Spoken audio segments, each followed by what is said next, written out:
안녕하세요. 오늘 여러분과 함께 아주 흥미로운 기술 혁신 이야기 속으로 한번 들어가 볼 시간입니다. 네, 가정용 소셜 로봇. 이 개념을 세상에 처음 선보이려 했던 로봇이죠. 지보의 여정을 따라가 볼 텐데요. 아, 지보. 기억나네요. 네, 하버드 비즈니스 스쿨의 케이스 스터디를 바탕으로 해서요. 이게 단순한 제품 개발을 넘어서 하나의 플랫폼을 구축하려 했던 이 야심찬 시도의 성공과 좌절, 또 그 핵심적인 고민들을 좀 깊이 있게 파헤쳐 보겠습니다. 네, 맞아요. 지보는 단순한 기계가 아니라 뭐랄까 사용자와 감성적으로 교감하는 동반자를 꿈꿨었죠. 동반자 로봇이요. 네. 더 나아가서는 이제 외부 개발자들이 참여해서 기능을 무한히 확장하는 그런 생태계를 만들고자 했고요. 그렇죠. 플랫폼. 오늘 우리는 이 매력적인 비전이 어떻게 탄생했고 또 소셜 로봇이라는 그 독특한 개성을 어떻게 구현하려 했는지 그리고 플랫폼 전략을 수립하고 실행하는 과정에서 어떤 근본적인 딜레마와 또 치열한 경쟁에 직면했는지 상세히 좀 살펴보겠습니다. 이게 시작부터 기대가 정말 남달랐어요. 2015년 초 시리즈 A 펀딩으로 2,530만 달러, 이게 우리 돈으로 거의 300억 원에 달하는 거액을 유치하면서 세간의 이목을 확 집중시켰거든요. 아, 맞아요. 펀딩 금액이 엄청났죠? 네, 이토록 뜨거운 관심을 받았던 지보, 과연 그들의 꿈은 무엇이었고 현실의 벽은 또 얼마나 높았을까요? 지금부터 그 복잡하고 흥미로운 이야기를 함께 탐구해 보시죠. 그럼 이야기의 시작점, 지보의 비전과 탄생 배경부터 좀 자세히 들여다볼까요? 역시 창업자 신시아 브리질이라는 인물이 핵심에 있는 것 같아요. 네, 그렇습니다. 사회적 로봇공학 분야의 개척자, 이렇게 평가받는 분이죠. 네. MIT 미디어랩 교수셨다고요? 네, MIT 미디어랩 교수였던 신시아 브리질은 어린 시절에 그 스타워즈의 R2D2, C3PO 같은 로봇들을 보면서 인간과 교감하는 로봇에 대한 꿈을 키웠다고 합니다. 아, 역시 스타워즈군요. 네, 이미 2000년대 초반에 인간과 이렇게 눈을 맞추고 감정을 표현하는 듯한 초기 소셜 로봇 키스맷을 개발하면서 이 분야의 가능성을 이미 보여줬죠. 키스맷. 네, 그녀의 근본적인 질문이 이거였어요. 왜 우리는 화성 탐사 로봇을 만들면서 정작 우리 집에는 함께할 로봇 하나 없을까? 바로 여기서 지보의 아이디어가 시작된 겁니다. 아, 그 질문 자체는 정말 공감이 가네요. 근데 단순히 정보 검색이나 알림 같은 기능적인 측면을 넘어서 사용자와 정서적 유대감을 형성하는 동반자로서의 로봇을 구상했다. 이 점이 정말 흥미로워요. 네, 그렇죠. 그리고 궁극적으로는 스킬이라고 부르는 다양한 앱을 통해서 기능을 확장하는 플랫폼을 지향했다는 점도요. 이건 단순한 하드웨어 제조사가 아니라 소프트웨어 생태계를 꿈꿨다 이런 의미겠죠. 바로 그 점이 핵심입니다. 네, 이 비전을 현실로 만들기 위해서 경험 많은 인물들이 합류를 했는데요. 전설적인 CEO였던 스티브 샌버스, 또 공동 창업자 제리 애셔 등이 초기 팀을 구성했죠. 아, 드림팀이었네요. 어떻게 보면. 그렇죠. 자금 확보도 중요했는데 CRB 같은 유수의 벤처 캐피털로부터 초기 시드 펀딩 한 1,800만 달러 정도, 그리고 엔젤 투자 40만 달러를 유치하면서 이제 본격적인 개발에 착수할 수 있었습니다. 자, 그렇다면 이 소셜 로봇 지보는 구체적으로 어떤 모습이었을까요? 그리고 그들이 가장 강조했던 개성은 무엇이었는지 프로토타입의 특징을 좀 더 자세히 설명해 주시죠. 네, 그 케이스 스터디 자료에 이미지가 나오는데요. 그걸 보면 지보는 키가 한 28cm 정도, 무게는 2.7kg 정도로 뭐랄까 탁상 위에 올려놓기 딱 좋은 크기였습니다. 아담하네요. 네, 고정된 몸체 위에 머리 부분이 3개의 축으로 아주 부드럽게 움직이는 그런 디자인이었죠. 이 움직임 자체가 뭔가 생명력을 불어넣는 중요한 요소였던 것 같아요. 아, 움직임이 중요했군요. 네, 얼굴 부분엔 터치스크린이 있고 또 소통을 위한 카메라랑 마이크도 내장되어 있었습니다. 그런데 이런 기술적인 사양보다도 주목해야 할 부분이 바로 이 로봇에게 부여하려 했던 성격인 것 같습니다. 이게 다른 로봇들과 확 차별화되는 지점인데요. 인공지능을 활용해서 독특한 개성을 창조하려고 했다는 거죠. 정확합니다. 브리질 교수가 이런 말을 했어요. 인간 지능을 모방하는 게 목표가 아니라 인간 수준의 사회성을 창조하는 것이다. 이렇게 명확히 선을 그었거든요. 아, 사회성. 네, 어설프게 사람을 따라하는 로봇이 아니라 지보만의 고유한 캐릭터를 만들려고 한 거죠. 그 성격은 대략 한 12살 정도? 밝고 호기심 많고 때로는 살짝 장난기 있는 그런 모습으로 설정되었습니다. 12살이라 재밌네요. 네. 감정을 표현하고 사용자와 눈을 맞추면서 상호작용하는 마치 살아있는 듯한 느낌을 주는 데 집중했습니다. 근데 기술을 넘어선 어떤 관계를 지향한 겁니다. 이렇게 혁신적인 컨셉을 가졌음에도 불구하고 초기 투자 유치, 특히 그 벤처 캐피털 VC 설득에는 어려움이 좀 있었다고 해요.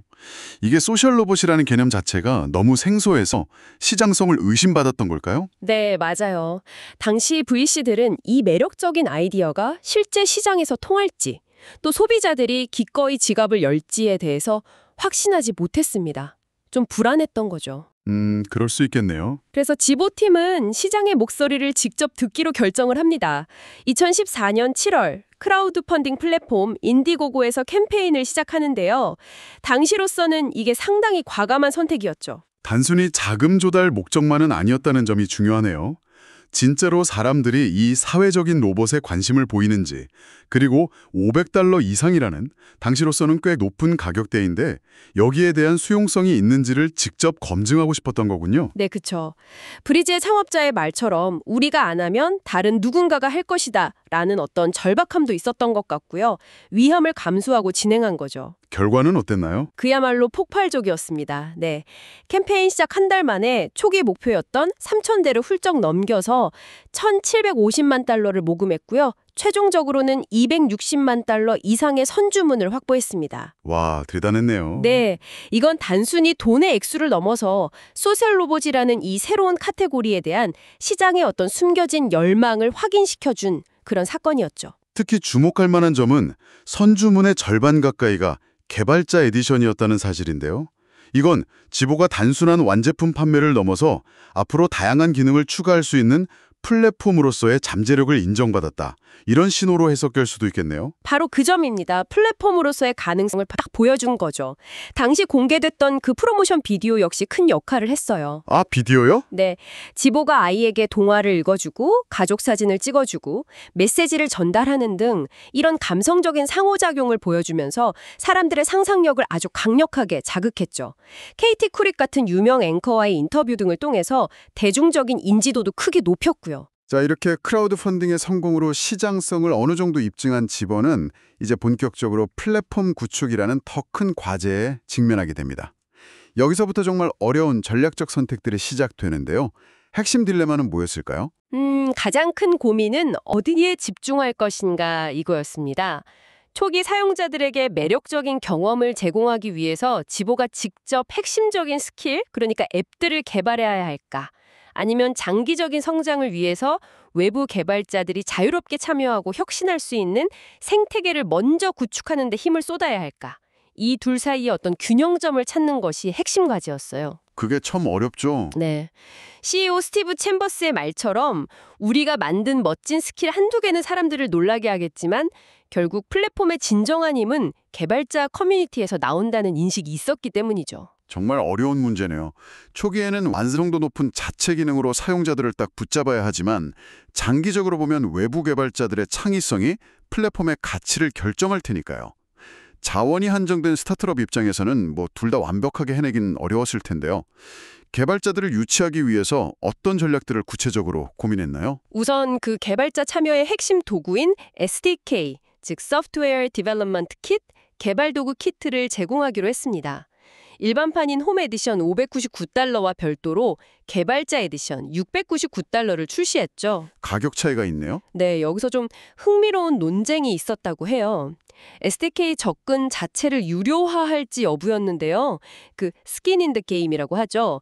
개발자들이 좀 진정성을 가지고 참여하도록 약간의 비용 장벽을 두자는 의견하고 아니다, 최대한 많은 개발자를 유치하기 위해 문턱을 낮춰야 한다는 의견이 좀 맞섰다고 합니다. 들과의 관계 형성에도 꽤 공을 들였군요. 린다 스미스라는 담당 임원이 개발자 커뮤니티 관리를 주도하면서 단순 판매가 아니라 교육과 지원에 초점을 맞췄다고 하죠. 맞습니다.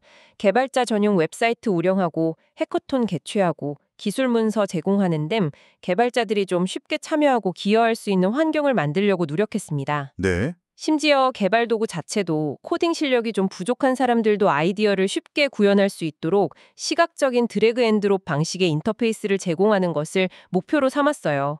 개발자 생태계의 저변을 넓히려는 시도였죠. 플랫폼 운영 정책도 구체화했군요. 스킬스토어 수익을 70%를 개발자에게 돌려주는 모델은 당시 애플 앱스토어를 좀 벤치마킹한 것으로 보이네요. 네, 그 모델을 참고한 거죠. 파트너십 전략도 상당히 중요하게 다뤘던 것 같아요. 네, 맞아요. 플랫폼 초기에 사용자들이 즐길 만한 스킬을 확보하는 게 정말 중요했기 때문에 유명 기업들과의 전략적 파트너십을 아주 적극적으로 추진했습니다. 예를 들면 어떤? 날씨, 뉴스, 음악, 스포츠 분야의 인지도 있는 회사들과 협력해서 초기 스킬 라인업을 강화하고 동시에 지보 브랜드의 신뢰도를 높이려는 목적이었죠. 그 케이스 스터디 자료 익스비4를 보면 교육, 노인 돌봄, 스마트홈 등 다양한 분야의 잠재 파트너 후보 목록이 제시되어 있습니다. 아, 구체적이네요. 네.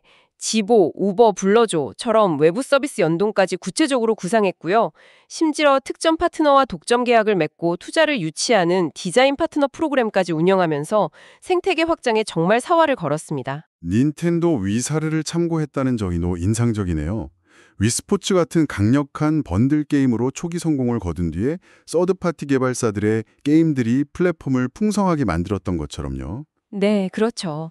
지보 역시 초기에 매력적인 핵심 스킬, 즉 API들을 제공하는 것이 외부 개발자 유치에 결정적이라고 판단한 거군요. 그런데 플랫폼을 이렇게 개방하면 필연적으로 통제에 대한 고민이 따라오잖아요.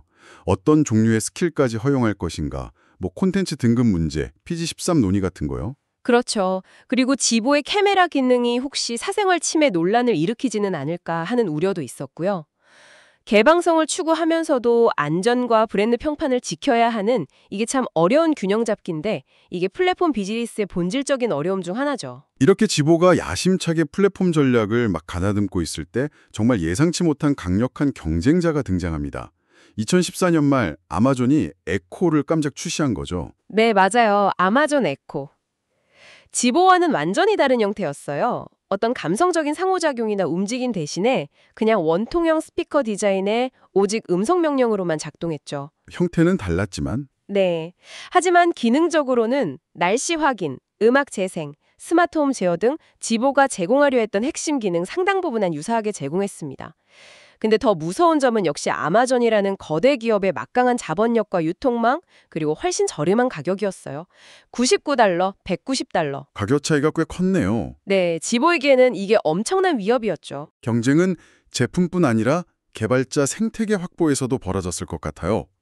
당시 모바일 앱 개발 시장은 안드로이드와 iOS가 거의 독점하고 있었고 개발자 점유율 합쳐서 99%였죠. 애플워치 같은 웨어러블 기기들도 IoT 개발자들의 관심을 끌기 위해 치열하게 경쟁하고 있었잖아요. 맞습니다. 그런 상황에서 지보라는 완전히 새로운 플랫폼이 경험 많은 개발자들의 시간과 노력을 끌어오기란 정말 쉽지 않은 싸움이었을 겁니다. 네. 바로 이 지점에서 2015년 말에서 2016년 초 지보의 경영진과 이사회는 정말 중대한 전략적 기로에 서게 됩니다. 케이스 스터디는 바로 이 시점에 그 절박한 고민들을 우리에게 던져주고 있는 거죠. 제한된 자원과 시간 속에서 내려야 할 결정들이 정말 산더미처럼 쌓여 있었겠군요. 케이스 스터디가 제시하는 핵심 질문들을 보면 그 고민의 깊이가 느껴집니다. 예를 들어 초기 파트너 프로그램 육성에 집중할 것인가? 아니면 더 넓은 범위의 독립개발자들을 지원하는 데 자원을 투입할 것인가? 이런 거요. 네. 또 개발자 정책에 대한 구체적인 질문들도 이어지죠. SDK를 사용하려면 반드시 지보 로봇을 구매해야 할까? 개발자 수익 분배 모델 그 70%는 적절한가? 자체 스킬 개발, 전략 파트너십, 일반 개발자 지원 중 우선순위를 어디에 두어야 하는가? 특정 파트너와의 독점 계약은 과연 이득일까? 와 같은 정말 하나하나가 회사의 명운을 가를 수 있는 그런 질문들이었습니다. 결국 이 모든 질문은 선택과 집중이라는 모든 스타트업이 마주하는 근본적인 문제로 귀결되는군요. 한정된 자원으로 어떻게 가장 효과적인 길을 찾아낼 것인가? 불확실성 속에서 어떻게 위험을 관리하며 앞으로 나아갈 것인가? 지보의 사례는 기술 혁신의 이면에 있는 그 치열한 전략 싸움을 정말 생생하게 보여주는 것 같습니다. 그렇습니다. 지보의 이야기는 단순히 한 로봇의 흥망성쇠를 넘어서 새로운 기술 카테고리와 플랫폼 생태계를 개척하려고 할 때 부딪히는 그 복잡한 전략적 선택의 중요성, 그리고 그 과정의 어려움을 여실히 드러냅니다. 네. 특히 매력적인 비전과 기술만으로는 충분하지 않고 시장 상황, 경쟁 환경, 자원 배분, 생태계 구축 전략이 얼마나 결정적인지를 잘 보여주는 사례라고 할 수 있습니다. 오늘 우리는 소셜 로봇 플랫폼이라는 이 원대한 꿈을 꾸었던 지보의 도전과 고민을 하버드 비즈니스 스쿨 케이스 스터디를 통해 깊이 있게 살펴보았습니다. 인간과 교감하는 로봇이라는 매력적인 컨셉, 또 크라우드 펀딩을 통한 시장 검증의 드라마, 그리고 플랫폼 구축 과정에서의 핵심 딜레마들, 그러니까 자체 역량 강화와 외부 생태계 육성 사이의 균형, 파트너십 전략, 그리고 아마존이라는 거인의 등장이 가져온 경쟁 심화까지 정말 많은 생각거리를 던져주는 이야기였습니다. 네, 지보가 직면했던 그 개방성과 통제의 균형, 또 단기 성과와 장기 비전 사이의 조율 같은 과제들은 비단 로봇 산업뿐 아니라 오늘날 다양한 분야의 혁신가들에게 여전히 유효한 교훈을 주고 있다고 생각합니다. 자, 그럼 마지막으로 청취자 여러분께 질문 하나를 던지면서 오늘 이야기를 마무리할까 합니다. 알렉사나 구글 어시스턴트처럼 이제는 물리적 형태가 없는 음성 비서가 우리 생활 깊숙이 들어와 있잖아요. 네, 그렇죠. 이런 시대에 지보처럼 명확한 개성과 물리적인 몸을 가진 소셜 로봇이 우리 가정에서 제공할 수 있는 혹은 제공해야만 하는 고유한 가치는 과연 무엇일까요? 여러분에게 기술과의 사회적 상호작용은 어떤 의미인가요? 혹시 이 분야에 아직 우리가 놓치고 있는 뭔가 새로운 가능성이 숨겨져 있다고 생각하시는지요? 앞으로 기술이 우리 삶과 어떤 관계를 맺어나갈지 상상해보는 계기가 되셨으면 합니다. 오늘 저희가 준비한 이야기는 여기까지입니다. 네, 함께해 주셔서 감사합니다. 감사합니다.